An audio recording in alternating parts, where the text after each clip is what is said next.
All right, welcome to Glitch Cube. We're a gaming podcast, and each week we take a deeper look into the art of video games. I'm Christian. I'm Chris. And this week we are going over a very controversial topic in the history of gaming, cheat codes. You love them, you hate them, they're fun, you can make your head giant and huge, or you can just start playing paintball like in GoldenEye, which is actually really fun. But there are reasons behind cheat codes. Like, they're there for a purpose, and that purpose has been exploited over the years to kind of give us what we have now and to see where they've gone in the future, right? So what's your kind of experience with cheat codes? How do you feel about them? As a kid, I thought they were really cool. I remember having a Game Genie, and I had the little book, and I would be digging through it, looking at what I could like it was cool how they had a whole book of like different cheats and things you could do to these games. And I remember there were like hotlines and subscriptions for cheat codes and stuff like that. And it was really interesting. It was something different. Yeah. When it came to games, especially with how difficult games could be back then sometimes.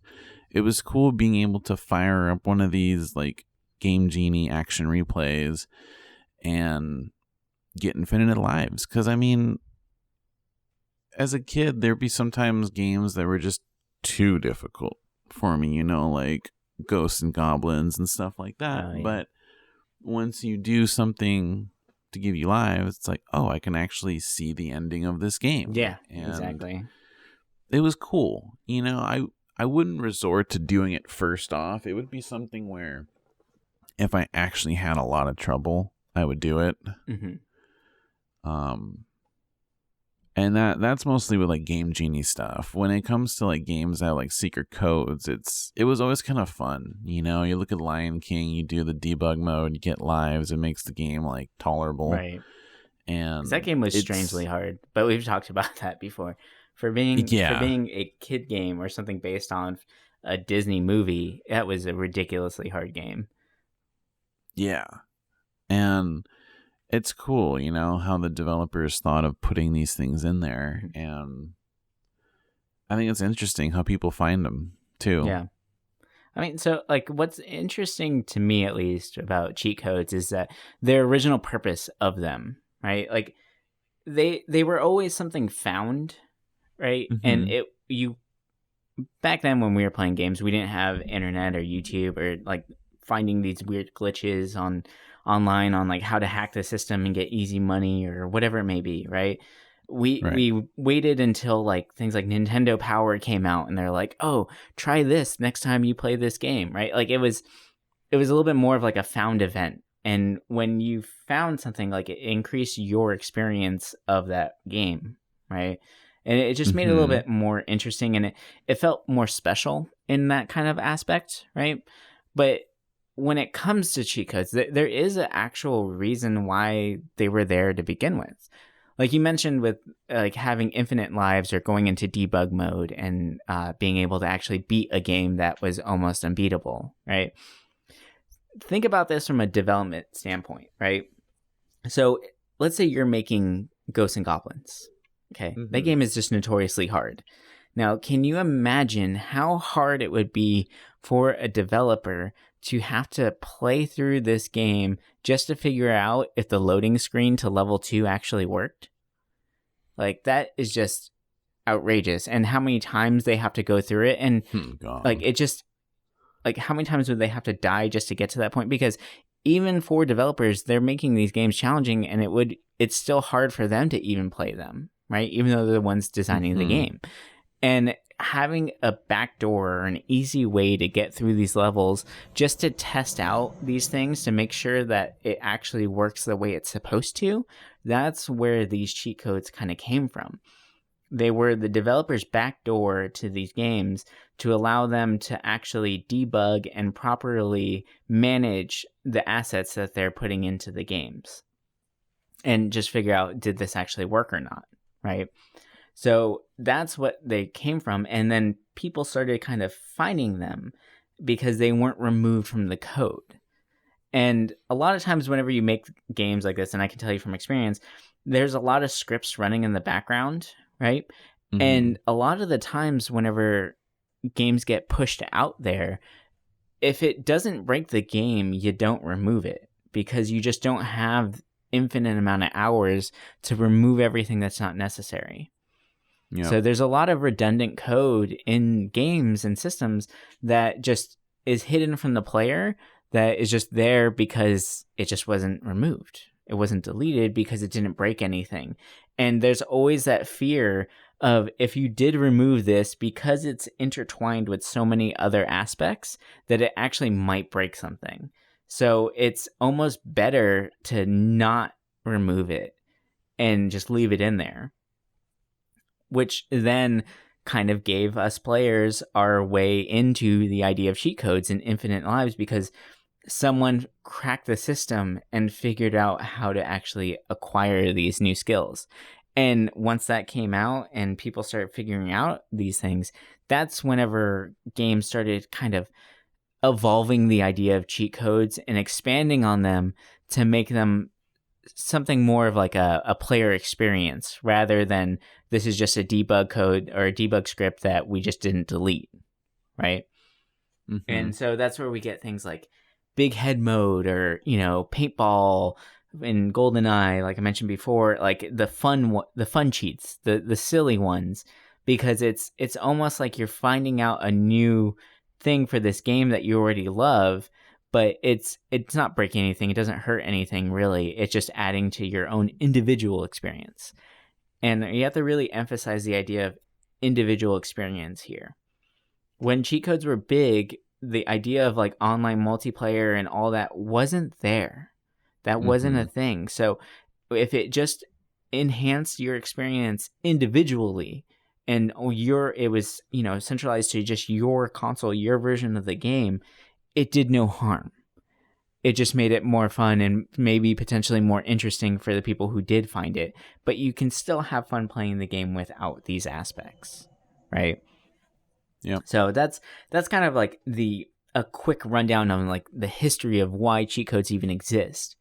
And they've kind of created some interesting aspects to gaming as well. Like they've certain like undeleted scripts of code have actually created new lore in games, right? Like for instance, you look at Final Fantasy VII, there's a very famous like danger room. It's quote unquote danger room, right? And it was just a debug room to just test assets, test animations to make sure that they actually worked in the system. But that never actually got deleted. And some of the programmers, and if you're looking at something and working on it for hours and hours, you kind of get bored with it after a while. So they added in some like text bubbles and silly things that these characters would say in this like weird danger room. And when players found it and kind of cracked the code and got into it, they created weird lore behind it. So like, for instance, spoiler alert for a game that's been out forever, like Aerith dies, right? But in this danger room, she's there alive and talks to the player and gives you some really like weird text, like kind of like hinting like, oh, I'm still here, right? I'm still alive. But it's really just because like the programmers probably were just having fun making these things. It's not actually saying that like, oh, there's a way to get Aerith back or keep her in the game forever, right? But people like creating these conspiracy theories and expanding on those ideas. So there was a weird theory out there for a while that there is a way to keep Aerith in your party throughout the rest of the game, even though she's supposed to die. And there isn't. It's not possible unless you just completely hack the game, right? But it's just one of those things that's kind of cool to see where things go from that and what people can extrapolate and kind of think of on their own whenever they're given these weird tools that were not meant to be seen by the player to begin with. Yeah, I think for me, I remember Pokemon being a big one. Oh, Missing No, yep. Well, Missing No, that was the big one, you know, get all the rock candies and everything from it. But I remember, well, there's two things. First, I remember with Pokemon Yellow, if there was a way you cheated, you could get the special mini game of Pikachu surfing. Oh, yeah. That wasn't in the actual game. It was something that was like thrown, like hidden, you know, it's they canned the idea. And it was kind of cool. I mean, it was very simple, you know, it's not like a full-fledged thing, but it was cool to see that. And then I remember another big one was getting Mew. I remember there were so many things like you have to look under the truck, you have to move a certain way, and it's like, no, like what are you talking about? Like it's interesting, and I keep thinking about like cheats on like handheld things, right? Because when you think about like Game Genie, all of that, you think like consoles like Super Nintendo, Genesis, N64, but all of the handheld consoles, or no, not consoles, but handheld devices, all have had like a cheat device. Yeah. I mean, even the Game Boy Micro had its own one, which is kind of funny looking. Same with like the Game Boy SP. Oh yeah, the advanced. There was that weird cartridge little ring, right, or whatever. Yeah, it looks like a bull ring. Like it's weird. But it's interesting because these devices, especially the Game Boy, I think was the first one. It was called a snapshot, and it basically was the equivalent of a save state that we see in emulators. And a lot of people ended up buying the Gameshark for the Game Boy because, I mean, you were able to save anywhere you wanted with this feature. And I mean, as long as the battery was working in it, it was fine. And it was kind of cool. I never had a Gameshark for the Game Boy at all. I only had it for the Super Nintendo. But the Game Genie, I guess. The Gameshark I had on the PlayStation. Yeah. But that'll be a different subject in a little bit. But it was just cool, you know, these different features. And most of these devices, at least the Game Genie and Action Replay, it breaks like the region locking too. So you can play games from other regions on your, you know, native, like American console. Like you could play Japanese games on like I know the N64, if you had the Game Genie, you could play Japanese games on it. And there were a few good Japanese N64 games that never came out over here. And it was cool. You know, they unlocked all these different features that were beyond just cheating. Like they allowed us to explore regions that had games that we could never play or save whenever we wanted. And like you said, like there's cheating, like in a sense that you get infinite lives, but also do goofy things. And I was always a person that kind of enjoyed the more goofy and oddball features you could do. But I think with the goofy ones, like they even have a purpose too. Like if you look at it from like just designing and making these games, right? Like it's kind of funny to think about it. Like, okay, let's take, for instance, I've mentioned this a couple times, but like the paintball mode in GoldenEye, right? I can actually see and make an argument as to why the developers would want that in the game to begin with, for like a debugging purpose, right? You actually can see where your shots are going, and you can see where you're actually hitting to make sure that the proper amount of damage is being dealt. And if you are building a recoil system in a gun, if you're able to actually like clearly, without having like, yeah, okay, you can do bullet holes and things like that. But before you get the bullet hole asset from your artist, you might have to just hard code in like, okay, well, then we'll just have these color spheres pop up. We might as well make them different colors too if we're doing a recoil, so that we can actually see the path of the bullet and make sure that the recoil isn't going too far off of the spread. And, or like if I'm going up against someone and I swear I hit him in the head, but for some reason the paintball shows I hit him in the back or the front, right? Or somewhere else, then I know that my pathing is wrong. So like I can make arguments for that, and then it becomes just a goofy thing that is just added in because it's just fun to look at. It's something new and visually pleasing, right? That's really cool. I didn't think Or about it like even that. same thing with big head mode, right? If you shoot someone in the head, you get a critical hit. It's just that's gone down in history across all shooter games. You hit them in the head for a critical. It's just you do more damage, right?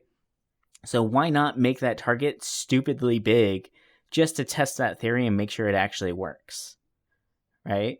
So that's probably why that originally got coded into the system to begin with. And then Interesting.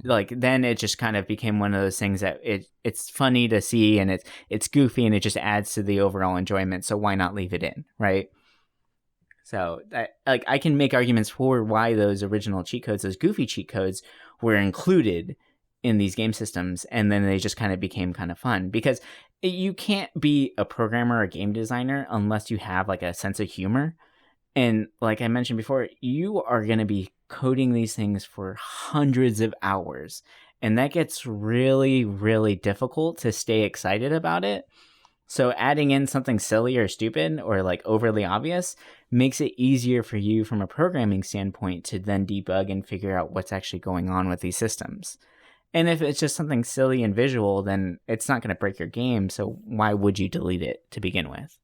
Right? So that becomes a quote unquote cheat or teaser or something fun in the game for someone's experience. So it kind of just adds to it while actually serving a purpose at the same time. It's kind of funny how those things go hand in hand. It's really cool, actually. I didn't think about the whole paintball, like leaving traces, so the firing. Like, that's actually really cool, because I've seen that like kind of cheater kind of thing in other games as well, like other shooters, and I'm like, why would that be? But that makes total sense. Yeah, because they always, like, the more realistic games get, the more they add to recoil. So why not have just an easy, like, I just hit fire and I can see each bullet, right? And you can even set it up to be like, if you have a machine gun, the first bullet is red, the second bullet is blue, the second one's yellow, or the third one's yellow, right? And it just cycles through those colors. So you can actually see the pathing of your machine gun. So you can make sure, like, oh, bullet 3 didn't fire. Why didn't bullet 3 fire? And then you can figure out what's wrong with your code. So crazy. Yeah, it's a little peek behind the curtains there, but I would imagine that's why those were actually included. And I can't speak for the developers. Maybe they just put it in because it's fun, but it does seem like it would serve a purpose. And that's why it's actually coded into the game to begin with. Like, these things weren't coded in with the anticipation of people finding it and exploiting the cheats, right? Like, that wasn't in the original, like, trailers, I guess you could say, or screenshots of it. Those were found after the fact, after the game came out.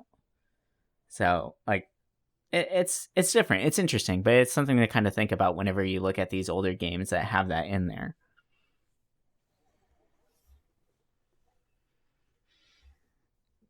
And it's also kind of interesting, like, I was looking at the history of, Game Genie and how it started. And, I mean, the company is Codemasters, and it was created by two brothers, like teenage brothers, just randomly, like, started working on it, got into coding, created their own company, and just created this huge business. Like, they obviously got sued by Nintendo, and yeah, Nintendo is notorious for hating cheat codes. Oh yeah, they hate modding in general. So it's like, I know that's why even Sony hates that too. Like, all the Japanese companies hate like modding and all cheating and that kind of stuff. But when you look at it, I mean, that's why the Game Genie, it kind of stopped existing around early 90s. I mean, they only came out for the NES, SNES, Genesis, Game Gear, and Game Boy. And then after that, after the big like lawsuit, Gameshark kind of stepped in. And I mean, we saw Gameshark from the Game Boy all the way to the PS2 and the Xbox. Yeah. And I remember, I thought the Gameshark was kind of cool because it would plug into the back of the PlayStation. You would have your disc in there to get the cheats going. And it was interesting. It was different than, the older style of like the booklet and stuff. You would just put all the codes in that little device and it'd be ready. It felt like you were kind of Um, hacking the system. It was cool. yeah, Yeah. I have a really it weird was history with Gameshark. It's kind of embarrassing, but yeah. really. Yeah, I mean, I'm okay with sharing it because my family knows about this and I got into a lot of trouble with it. But like Mm, when I grew up, I was a bad kid. I shoplifted a lot. And one of the things that I actually stole a lot of and kind of tried to sell them was Game Sharks. We would walk, Game yeah, we would walk Sharks. to Walmart and rip Walmart off. And I was like, I don't know, like 8 doing this. And it was, I grew up in an interesting neighborhood. It wasn't the best, but it just was one of those things where like you found ways to get what you needed. And we stole a lot, unfortunately. I mean, I did get caught, and I stopped stealing after I got caught because, it's bad and all that. But Mm-hmm. yeah, that was one of the big things, and one of the first things I ever stole was Game Sharks. Yeah, Damn. it was a weird, peer pressure definitely gets involved in all that. You want to make sure that you keep friends that you might, you're afraid of losing them, and you don't want to look like a punk, right? So Right. we all did dumb things growing up, but yeah, that was definitely one of my awkward histories with Game Shark. Well, that beats my story with it. What's yours? What's the better version of a story with Game Shark? Honestly, it made me more interested in like cheating on games and trying to break games. It was kind of when I decided like, oh man, like I actually want to like see how many cheats I can have active. How crazy can I make the game? Mm-hmm. It's like you think back to like the Grand Theft Auto games where it's like you can put all these cheat codes to create riots Oh, and and drop tanks from the sky and shit like that. Yeah. yeah. Like I think GTA was like that peak era of cheat codes because that's when like everyone was kind of doing it to mess with it and just get a bunch of cool stuff happening. And Mm-hmm. it was cool. You would talk to people in school, be like, oh, did you get this code? Oh, have you tried it this way? And it was fun. It was all like a different experience for everybody. Yeah. And I feel like that's something that's lost nowadays, but it's looking back, it's cool, that this was like a main thing back then. And I remember even some games had countermeasures to cheating. You look at Banjo and Kazooie, where if you enter a few cheat codes, Gruntilda, she's like the witch that's the main enemy. Right. She warns you and complains like, why are you cheating? Like, are you weak or something like this, Mm-hmm. right? Well, you enter a few more codes, she'll actually reset the game and delete your save file. Jesus. Well, that's like Rossetti too, right? In Animal Crossing.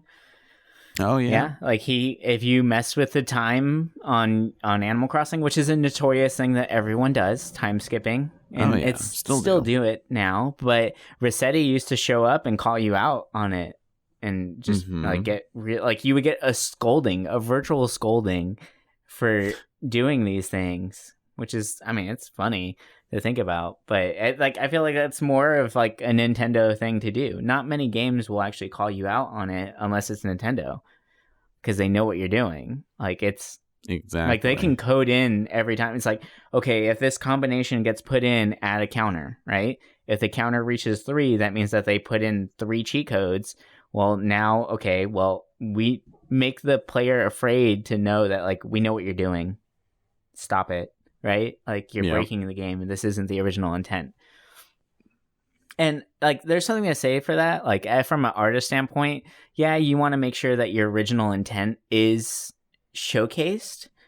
But when it comes down to just an individual's experience, what's really the harm in it? Right? True. Like when it comes to that kind of stuff, like they're playing alone. It's not hurting anyone. No one's making money off of this, right? Like what's the real harm in letting them get a couple more lives, or just it might make the game easier for them to actually experience the full story. So it's one of those kind of like a catch-22 in a way, right? Yeah, that's kind of like how I like Portal, and even Persona 3 had it where if you cheat, they just condemn you, right? They don't delete your save, they don't do anything rude. But like I know with Portal, like if you end up cheating, like on those little like puzzle complete things, it'll just say cheated on it, but you can still advance, like it was cool. But it was kind of funny, but you get a stamp that says, nah, you cheated, then we know you cheated. Yeah, but they can't do anything about it, so it's exactly. Yeah, I feel like that's a better way of doing it. Just acknowledge to the players, like, we know what you did, instead of like fully resetting everything that they've gotten so far. Because who's to say that they didn't play it for 40 plus hours, right? And then they just said, well, you know what, screw it, I'm just going to do a quick cheat code right here now.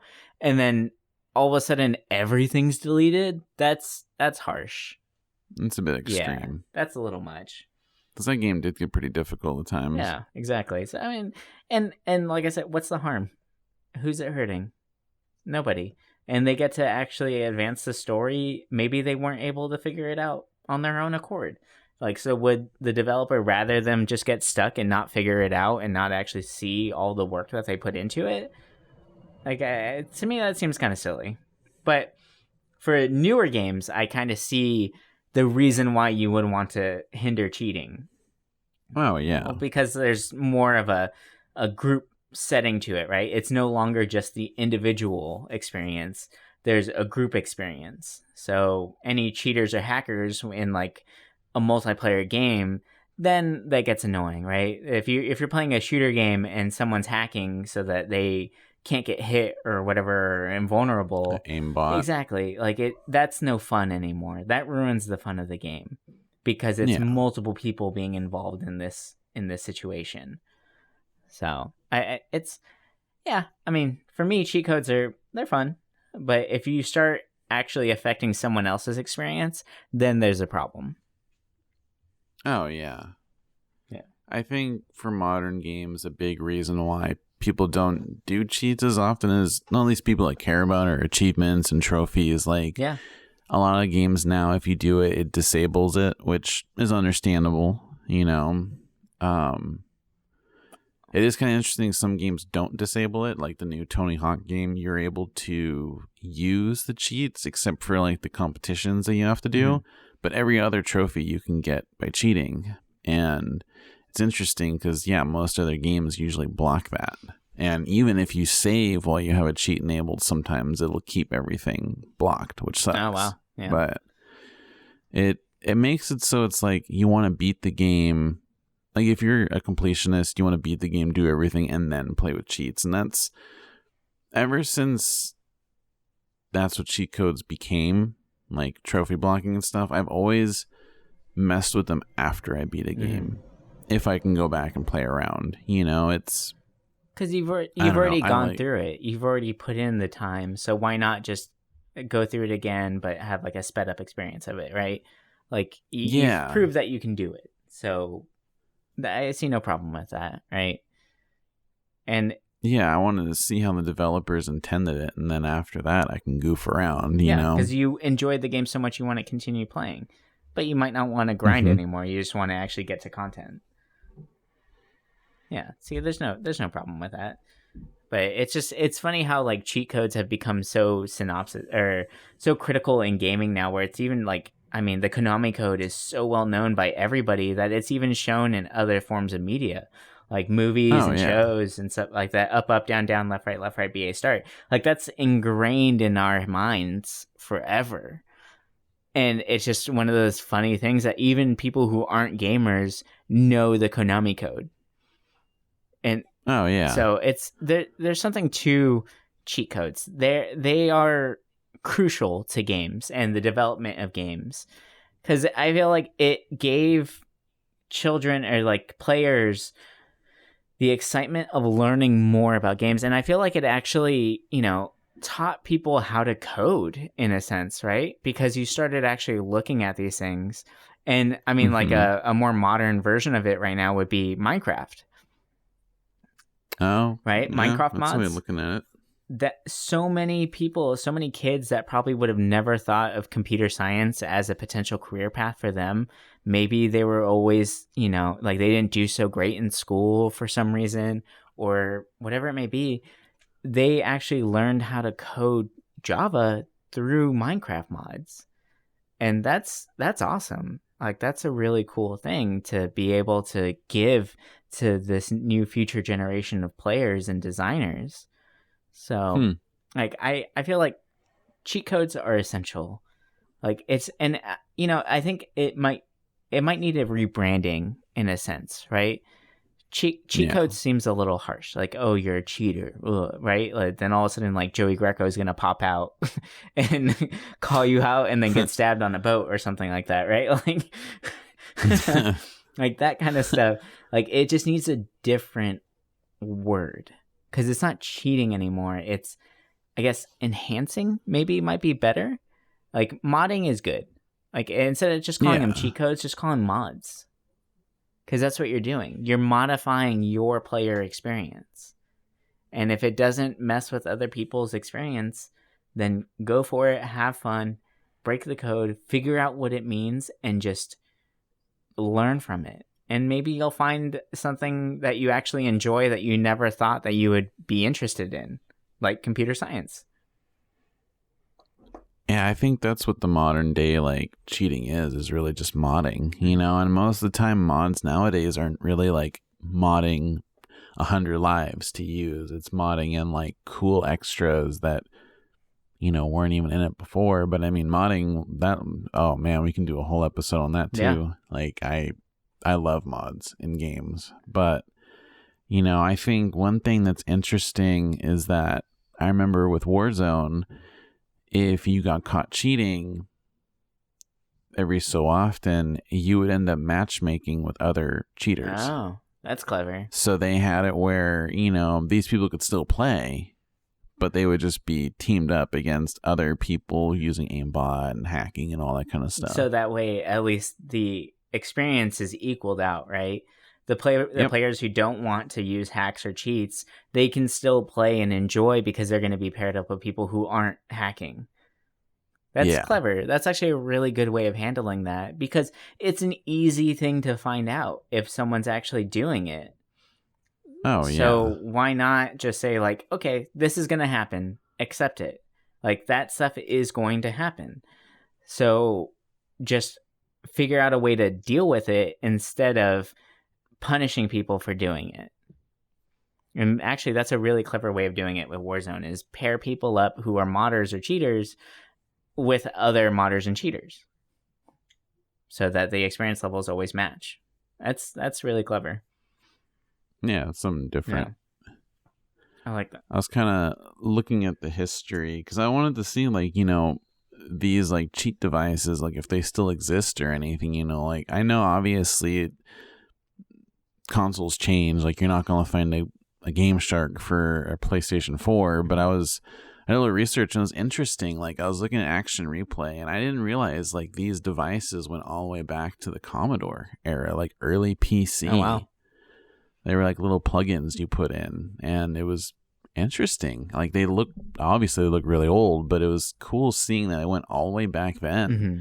And it looks like the last generation I really had like a cheat device was the Wii. Oh, really? Which was interesting because I can't place the Wii really having that. I think the 3DS had one too, but the Wii was like the last console that really had it. And something also I just read, I think it literally happened last week, was Codemasters, the company that created Game Genie, they just got bought. Oh, really? By Take-Two Interactive, the people that do like Borderlands and NBA 2K and like all of those big games. They bought Codemasters for $994 million. They're still a thing, huh? That's interesting. Yeah. And I mean, it looks like the deal's going to be finished by the end of this year. So, I mean, who knows what might come with that, because I guess they started working on other projects, obviously, after the Game Genie kind of fizzled out. Right. But, I mean, maybe we could see a resurgence in something. with cheats. I don't know, I'm but curious of what they would actually do in this new era. Like, what's the new cheats? maybe they would modernize modding for consoles. I mean, Oh, like give them people have a tried. tool. Like if you build them a system like Unity or Unreal that's built for console modding. I mean, that'd be cool. Look at Fallout 4. I mean, they wanted you to pay to put mods on. Like Bethesda had it where you would buy mods from their network to put on to the PlayStation 4. Like that's really the only way we were able to put mods onto the consoles. But to this day, there's still no easy like web page or workshop like how Steam has it. It'd be interesting if they would make it simple to do that for consoles. Yeah. So they could get like the same experience. No, that's actually really cool. I like that. That's definitely something I'm going to keep on my radar to kind of see where that goes, because I'm curious about that. And I think that's kind of speaking back to the idea of inspiring new people to go into development and figure these things out. If you make it easier for them to access these things, then they're more likely to get excited and learn a new trade. So that could be cool. That could be something different.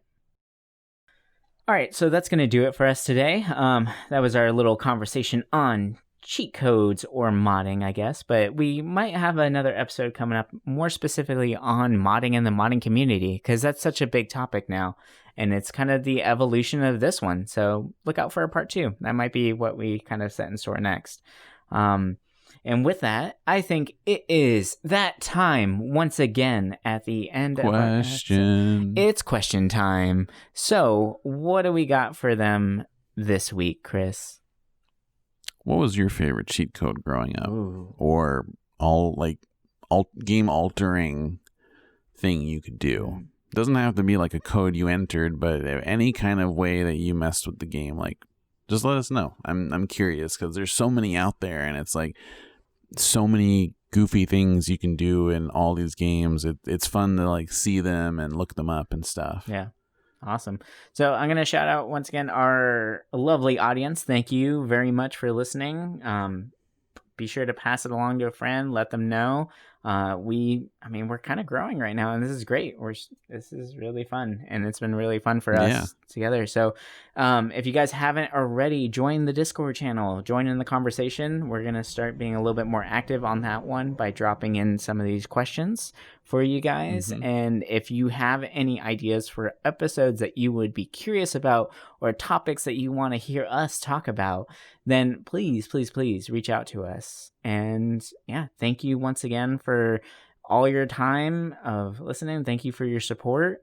And that's going to do it for us today. So yeah, bye.